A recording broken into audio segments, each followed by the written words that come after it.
Suryakant Bhujbal is back again असं म्हटलं तरी या ठिकाणी वावगं ठरणार नाही, कारण एक महत्वपूर्ण पदभार घेऊन ते लवकरच एका नव्या कार्यभाराच्या माध्यमातून विकासाची वाटचाल करणार आहेत.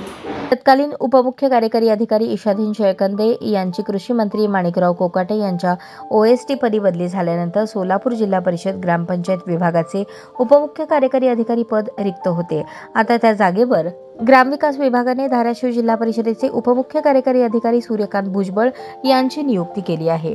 भुजबळ यांनी बुधवारी पदभार घेतला. 10 वर्षांनंतर भुजबळ हे पुन्हा सोलापूर जिल्हा परिषदेमध्ये आले आहेत. 2014-15 दरम्यान ते जिल्हा परिषदेमध्ये परिवीक्षाधीन अधिकारी म्हणून सेवा करत होते. त्यानंतर 2015 मध्ये त्यांची उत्तर पंचायत समितीच्या गटविकास अधिकारी म्हणून नियुक्ती झाली. या कालावधीत त्यांनी स्वच्छ भारत मिशन अंतर्गत उल्लेखनीय कामे केली. 2016 मध्ये बुलढाणा जिल्ह्यात त्यांची बदली झाली. चिखली पंचायत समितीच्या गटविकास अधिकारी पदानंतर त्यांची बदली लातूर जिल्ह्यातील औसा पंचायत समितीच्या गटविकास अधिकारी पदी झाली. त्यानंतर 2022 ते आजतागायत धाराशिव जिल्हा परिषदेच्या सामान्य प्रशासन विभागाच्या उपमुख्य कार्यकारी अधिकारी पदावर त्यांनी आजपर्यंत काम केले.